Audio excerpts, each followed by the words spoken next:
What if the greatest terror in Maya society was not the enemy outside the city, but the priests waiting inside the temple? This is not a metaphor. For the ancient Maya, failing a ritual was not a mistake, not an accident, and never a matter of learning. It was interpreted as a cosmic rupture, a personal failure that threatened the balance between gods, nature, and the entire community. And the consequences were often far worse than death on a battlefield. From a young age, people were taught that the gods were watching every gesture, every chant, every drop of blood offered in ceremonies. Rituals were not symbolic performances. They were believed to keep the sun moving, the rains falling, and the crops alive. A single error, a wrong movement, a tremor in the voice, or a moment of hesitation could be interpreted as defiance, impurity, or spiritual weakness. And weakness, in Maya religious logic, was dangerous. Maya priests held absolute spiritual authority. They claimed exclusive knowledge of the god's will, the calendar, and the cosmic cycles. This placed them above warriors, nobles, and even kings in many ritual contexts. When a ritual failed, it was not the priest who took responsibility. The blame was transferred downward, onto the body of the participant. Fear became a sacred tool, carefully cultivated and constantly reinforced. Public rituals created the illusion of unity and devotion, but behind this spectacle existed a darker system of control. Those accused of ritual failure were often removed from public view. The community rarely saw what happened next. Silence was intentional. Fear worked best when paired with mystery. People whispered about punishments, but no one spoke openly. The uncertainty itself became part of the punishment. For women, initiates, and temple devotees, the danger was even greater. Their bodies were viewed as spiritually volatile, closer to the divine, and therefore more likely to offend it. A failed ritual involving a woman could be reframed as proof of moral corruption, impurity, or secret rebellion against the gods. In these cases, punishment was not only corrective but exemplary. It served as a warning to others. The Maya worldview did not separate religion from governance. Ritual obedience was social obedience. By defining failure as a cosmic crime, priests transformed religious error into a form of treason against the universe itself. This logic justified extreme punishments without resistance. Who would dare question a sentence claimed to come directly from the gods? What remains most disturbing is not only the violence, but how normalized it became. Fear was ritualized, terror was sacred, and obedience was enforced not by soldiers, but by belief. To understand what truly happened to those who failed these rituals, we must step inside the temples, beyond the ceremonies, and into the hidden spaces where punishment replaced prayer. If this hidden side of Maya rituals unsettles you, that reaction is exactly why this history matters. These were not isolated acts of cruelty, but systems built on fear, belief, and absolute spiritual power. When rituals become tools of control, violence stops being questioned and starts being justified. Understanding how this worked in ancient societies helps us recognize similar patterns of abuse, silence, and manipulation in other moments of history. If you believe stories like these should not stay buried, leave a comment sharing what shocked you the most. If this kind of raw, researched history matters to you, give this video a like and subscribe to the channel so more of these hidden realities can be explored. To understand why failing a ritual could lead to unimaginable punishment, we must first confront who the Maya priests truly were and how their authority was constructed. They were not merely religious figures guiding prayers or ceremonies. They were the keepers of time, interpreters of the cosmos, and self-appointed mediators between humanity and forces believed to control life itself. In Maya society, knowledge was power, and no one controlled knowledge more completely than the priesthood. Maya priests mastered complex calendars, astronomical cycles, sacred texts, and ritual mathematics that few others could comprehend. Solar movements, eclipses, agricultural timing, and divine omens were all interpreted exclusively through them. This monopoly created an imbalance that went far beyond faith. When only one group claims to understand the will of the gods, disagreement becomes heresy and obedience becomes survival. This system did not emerge by chance. Over generations, priests cultivated fear through precision. When rituals appeared to succeed, rains came or crops grew, the priesthood took credit. When disasters followed, they framed it as proof that someone had failed, offended the gods, or broken spiritual law. Responsibility never moved upward. It always fell onto the weakest participant in the ritual chain. The priest was judge, prosecutor, and interpreter of divine anger. There was no appeal. A failed chant, an incorrect offering, or a ritual imbalance was never treated as human error. It was framed as evidence of moral weakness, spiritual corruption, or secret disobedience. Once labeled this way, the accused no longer belonged to the community. They became a threat to cosmic order. What made this power especially dangerous was its invisibility. Unlike kings or warriors, priests rarely wielded weapons in public. Their authority came from belief, not force. Yet belief allowed them to command force without ever touching it.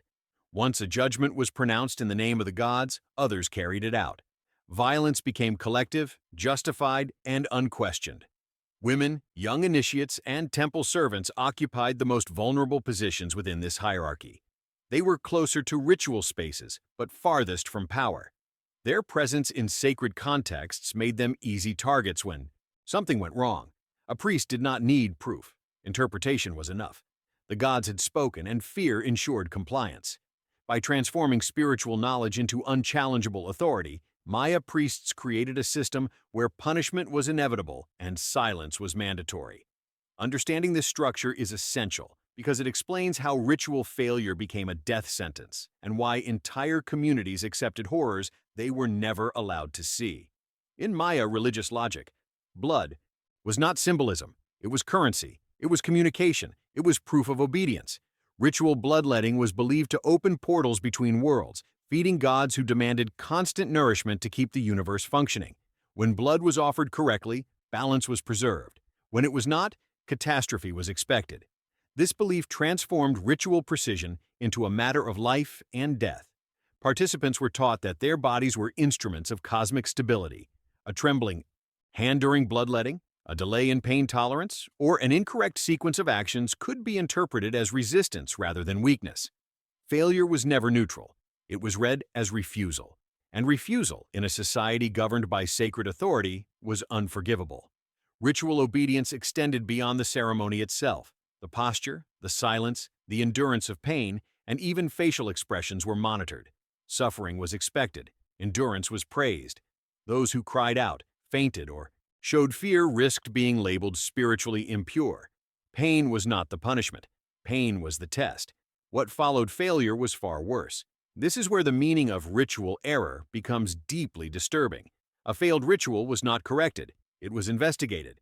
Priests interpreted mistakes as signs of hidden corruption, secret disloyalty, or internal defiance against divine order. The ritual space became a courtroom. The altar became a place of accusation. Blood rituals also created a psychological trap. The more extreme the pain, the more legitimate the system appeared. If suffering was required to sustain the sun and the rains, then questioning the process meant threatening everyone's survival. Fear was internalized. Participants blamed themselves before anyone else could. For women involved in these rites, the danger intensified. Female bodies were believed to carry unique spiritual power, especially related to fertility and cycles. When rituals involving women failed, the explanation often shifted toward moral suspicion. Priests framed the failure as evidence of impurity, sexual transgression, or spiritual instability. This justified harsher treatment, longer punishments, and deeper humiliation. What remains hidden in many historical summaries is how these rituals erased the boundary between devotion and coercion. Consent did not exist. Obedience was assumed. Failure exposed the truth behind the ceremony. Ritual was not only worship, but surveillance. A system designed to identify weakness, isolate individuals, and reinforce absolute control. By redefining error as betrayal and pain as proof of loyalty, Maya ritual practices ensured that fear replaced faith. And once fear ruled the temple, punishment no longer needed justification. It only needed interpretation. Public rituals were theater. They were carefully staged displays of unity, devotion, and divine order. What the people saw in plazas and ceremonial centers was only the surface. The real consequences of ritual failure unfolded elsewhere, behind stone walls, inside restricted chambers where no witnesses were allowed and no records were meant to survive. Once someone was accused of failing a ritual, they were often removed quietly. There were no public trials, no explanations to the community. The disappearance itself was part of the system. Silence prevented doubt. Mystery amplified fear. Everyone knew something terrible had happened, but no one could say exactly what.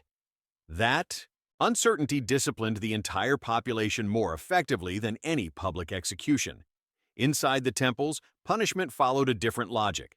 It was no longer about spectacle, but about correction, domination, and example. Physical pain was combined with psychological breaking. Isolation was common.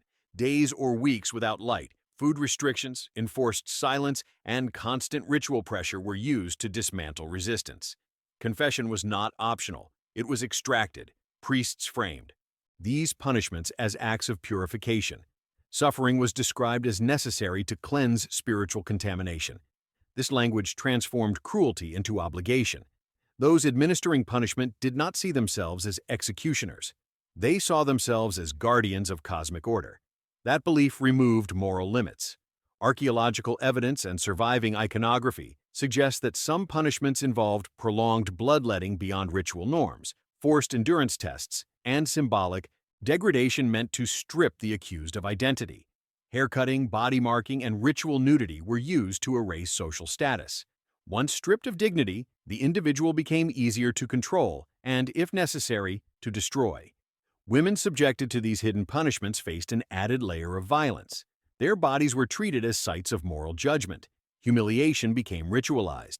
Accusations of impurity justified invasive punishments under the guise of spiritual correction.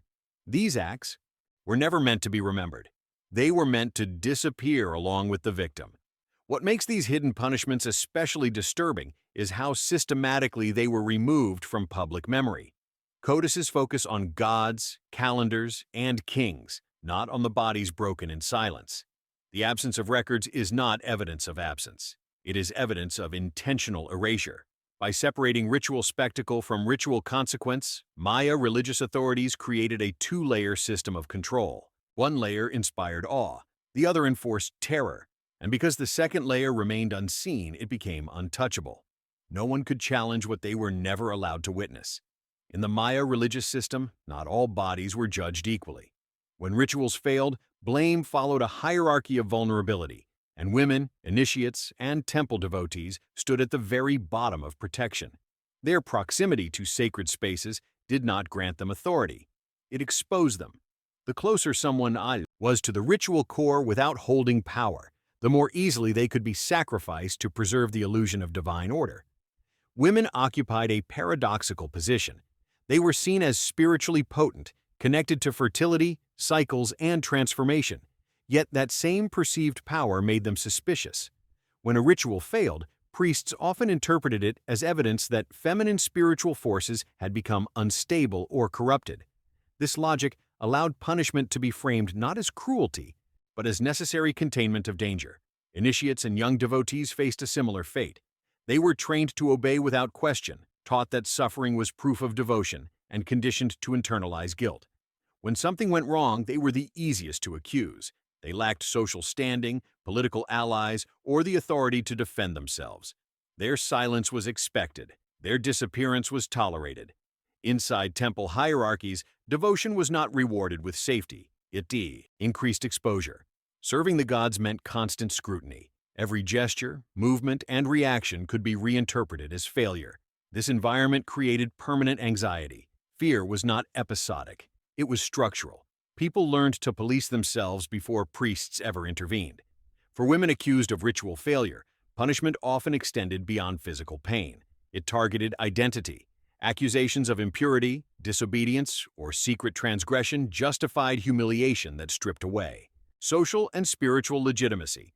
Once labeled impure, a woman could be isolated, punished repeatedly, or erased from community memory entirely. Survival did not guarantee freedom. It often meant permanent marginalization. What emerges from this pattern is a system that relied on expendable bodies to maintain authority. Ritual failure required a scapegoat. Women, initiates, and devotees were available, controllable, and replaceable. Their suffering reinforced obedience in others. Fear spread horizontally, disciplining those who watched and those who whispered. The most unsettling truth is how normal this became. These punishments were not exceptional responses to crisis. They were built into the religious structure itself. Vulnerability was not accidental. It was engineered, and once established, it required no constant enforcement. The threat alone was enough. When a ritual failed, the punishment was never immediate. It passed through a hidden process that the public was never meant to understand. Behind the visible ceremonies existed secret tribunals, informal yet absolute councils of priests who claimed the authority to interpret divine displeasure. These gatherings were not about truth or fairness. They were about preserving power and restoring fear. There were no witnesses, no defense, and no fixed rules. The accused was rarely present. Decisions were based on interpretation, reputation, gender, and usefulness. Priests debated signs, omens, dreams, and symbolic readings of the calendar. A bad harvest, an eclipse, or a sudden illness could be retroactively linked to a ritual error. Once a connection was declared, guilt became inevitable. These tribunals operated under the language of inevitability. The gods had already decided, the priests claimed. They were only revealing the verdict. This framing eliminated responsibility. Violence was not a choice, it was obedience. The system ensured that no individual priest could be blamed, while all benefited. From the authority the verdict reinforced. Social vulnerability played a decisive role. Women without powerful families, young initiates, foreign captives, and lower-status devotees were far more likely to be condemned. Their suffering carried less political cost and greater symbolic value. A harsh punishment sent a message.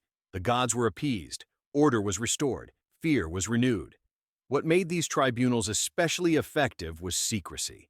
The community never knew how decisions were made, only that they were final. This uncertainty discouraged resistance. People feared not just punishment, but unpredictability. Anyone could be next. Everyone adjusted their behavior accordingly. In some cases, the verdict was not death, but prolonged suffering. Exile within temple grounds, repeated purification rituals, forced service, or gradual physical breakdown were used to extract maximum symbolic value from the condemned body. Punishment became a process rather than an event. The longer it lasted, the stronger the lesson. These sacred verdicts reveal how violence can be systematized without spectacle. Power did not rely on public brutality alone. It relied on controlled invisibility. By hiding judgment behind divine language, priests ensured that fear outlived any single punishment. Understanding these secret tribunals exposes a crucial truth. The most effective systems of abuse are not loud. They are quiet, ritualized, and unquestionable. And once established, they no longer need constant enforcement. Belief does the work for them. Beyond secret tribunals and ritual failures, Maya punishment often manifested as calculated physical and psychological torment. These practices were framed as necessary to restore cosmic equilibrium, but their severity reveals the darker side of spiritual authority. Torture was not mere intimidation. It was an instrument of control, meticulously designed to break the will, enforce obedience, and impress the inevitability of divine judgment upon all witnesses, whether present or absent. Physical punishment ranged from prolonged bloodletting beyond ceremonial norms to enforced endurance under extreme conditions. Fainting, trembling, or vocalizing pain could amplify accusations of spiritual corruption. Priests interpreted these signs as moral and cosmic deficiencies, justifying further punishment. Every expression of human weakness became evidence against the individual. Humiliation was equally deliberate. Stripping status, clothing, or symbolic identity markers converted human dignity into a tool of ritual pedagogy. Women, due to perceived spiritual potency, often received the harshest measures. Their suffering served as both correction and spectacle for unseen audiences, ensuring that fear penetrated not only the punished, but the community at large. Sacrifice, the most extreme form of punishment, blended physical destruction with symbolic cleansing. Victims were sometimes used as living conduits between worlds, their blood and suffering believed to restore balance to celestial cycles. What seems barbaric today was rationalized as essential in maintaining universal order, blurring the line between devotion and cruelty. The psychological dimension was relentless. Isolation, silence, and unpredictability were integrated into punishment regimes. The accused never knew the extent of what would come next, producing a continuous state of dread. This mental strain reinforced compliance among others, creating a self-policing society where fear and belief reinforced each other. Even after punishment ended, the consequences lingered. Survivors were often marginalized, marked by stigma, or permanently associated with spiritual failure. Stories of their suffering were passed subtly through whispered warnings, ensuring that the threat of the temple extended far beyond its walls. By blending ritual, psychological strategy, and physical enforcement, Maya priests created a system in which punishment became inseparable from worship. Fear was internalized, obedience naturalized, and authority sanctified. What the public rarely saw was the extent of human suffering hidden behind the facade of cosmic balance. The most insidious power of Maya priests did not rely solely on punishment. It relied on silence. Communities were aware that transgressions occurred, that mistakes in ritual brought dire consequences, but the mechanisms of enforcement were invisible. This cultivated an atmosphere where fear replaced inquiry and obedience became instinctual. No one asked questions because the answers could be dangerous. Knowledge of what happened to those who failed rituals was fragmented and secretive. Priests allowed whispers and rumors to circulate, but details were scarce, exaggerated, or misleading. This ambiguity was intentional. The unknown amplified dread. People speculated endlessly, often imagining horrors worse than reality, reinforcing priestly authority without a single act of public violence. Fear was communal, not just individual. Every member of society internalized the risk of failure. Children learned to mimic ritual precision from an early age. Adults maintained rigorous adherence to ceremonial norms. Even minor deviations from expected behavior could provoke suspicion, gossip, and the possibility of investigation. This self-regulation reduced the need for constant oversight. Women and lower-status devotees bore the weight of collective fear more intensely. They were both closer to ritual spaces and more expendable in the eyes of authorities. The threat of punishment created psychological chains that extended beyond the temple. Survivors carried trauma, silence, and compliance as invisible lessons for the next generation. The priest's control extended into everyday life. Fear dictated social interactions, dress, speech, and participation in rituals. Public ceremonies became both distraction and demonstration. The visible spectacle of devotion masked the true reach of hidden authority. Compliance was rewarded with safety, but never with knowledge or empowerment. Even the archives, codices, and inscriptions show this strategy. Details of punishment are scarce. Omissions dominate historical memory. The very act of erasure ensured that fear outlived the punished. Authority was reinforced not only by ritual, but by what remained unspoken, unknown, and deliberately concealed. By engineering silence, priests ensured that power was absolute, unquestioned, and internalized. Fear operated as a collective conscience, turning obedience into instinct and belief into a mechanism of control. Communities were complicit not because they agreed, but because they feared the consequences of knowledge. The tangible remnants of Maya civilization, the codices, inscriptions, and ruins, offer tantalizing glimpses of rituals, ceremonies, and social hierarchies. Yet they reveal only a fraction of the reality. What survives is often incomplete, fragmentary, and heavily curated, reflecting the perspective of those in power rather than the full spectrum of human experience. Scholars must read between the lines, interpreting signs, symbols, and subtle omissions to reconstruct the hidden horrors of ritual failure. Codices detail astronomical observations, calendrical calculations, and religious festivals, but they often minimize or omit accounts of punishment, humiliation, and human suffering. Priests were deliberate archivists of memory. Their records emphasized divine order and cosmic balance, erasing the bodies, screams, and despair of those who faltered. The very act of documentation was a form of propaganda, shaping collective memory while hiding brutality. Archaeological evidence provides corroboration, yet also raises questions. Skeletal remains with unusual trauma, altars with traces of bloodletting, and inscriptions depicting captive figures suggest that violence, punishment, and even sacrifice were integral to ritual life. Still, these clues are scattered, making it difficult to quantify the scale or method of repression. Scholars reconstruct a partial narrative, aware that the full truth may forever remain obscured. Women, initiates, and lower-status devotees appear disproportionately in archaeological analyses, hinting at systemic targeting. Their remains show patterns of physical strain, trauma, or symbolic marking that align with historical accounts of hidden punishments. These discoveries reinforce the understanding that failure in ritual was not an abstract concept. It manifested as real bodily suffering, often deliberate, highly controlled, and intended as social warning. Yet the most chilling insight lies in what is absent. Erasure itself is evidence of fear, control, and deliberate suppression. Missing records, censored depictions, and destroyed remains demonstrate the lengths to which priests would go to maintain authority. History, as it has come down to us, is shaped as much by omission as by inscription. Recognizing these silences transforms our understanding. The surviving fragments, codices, ruins, skeletal evidence, serve as both proof and puzzle, challenging modern readers to imagine the hidden lives, terrors, and resilience of those caught within the unseen machinery of religious power. The horrors embedded in Maya ritual enforcement were not unique. They reveal a pattern observable in multiple ancient societies, across cultures, from Mesopotamia to Egypt, from Mesoamerica to the Andes. Ritual failure often led to secret punishments, public shaming, and systemic fear. Priests, shamans, and spiritual leaders wielded knowledge as power, transforming devotion into compliance and obedience into survival. In Maya temples, punishment for ritual failure was framed as cosmic necessity. In other civilizations, similar mechanisms were justified through different theological or cosmological logics. Yet the underlying function remained the same: to maintain authority, regulate behavior, and control the bodies and minds of those closest to the sacred.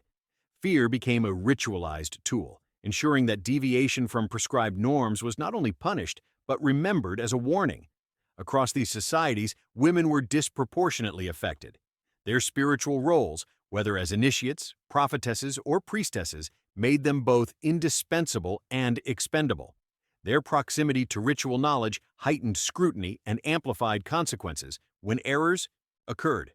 Punishments were often hidden, psychological or symbolic, but always designed to enforce hierarchy and obedience. Patterns also emerge in the interplay between public display and hidden cruelty. Public ceremonies offered spectacle, reassurance, and legitimacy, while private spaces enforced discipline, humiliation, and terror. The visible ritual maintained faith. The invisible punishment maintained control. This duality created a self-reinforcing system where belief and fear became inseparable. Studying these patterns illuminates the strategies used by ancient religious institutions to consolidate power. It reveals the mechanisms of human control that transcend geography and epoch, demonstrating how spiritual authority could justify extreme actions. What appears as divine will was often structured manipulation, a careful orchestration of threat and obedience. By comparing Maya practices with those of other civilizations, we understand the broader implications of ritualized violence and hidden persecution. The lessons resonate beyond history. When knowledge becomes exclusive and obedience absolute, human vulnerability becomes an instrument of power. You've witnessed the hidden mechanisms of Maya ritual, the fear, the punishment, and the invisible power wielded by priests over those who dared to fail. But this is only a fragment of what history often hides. By subscribing to the channel, you ensure that these raw, unfiltered truths reach more people who are curious, who question, and who refuse to accept only the visible story. Leave a comment now. Share exactly which part shocked you most. Was it the hidden tribunals, the secret punishments, or the way fear was normalized? Your engagement helps keep these stories alive and opens dialogue about the untold horrors and human resilience within ancient societies. Hit the like button if this deep dive into Maya rituals opened your eyes, and make sure to subscribe so you never miss an exploration of forgotten histories, dark secrets, and the extremes of power that shaped civilizations. Finally, don't stop here. Watch the next video appearing on your screen to continue uncovering hidden atrocities and the secret lives of those who lived under absolute spiritual authority.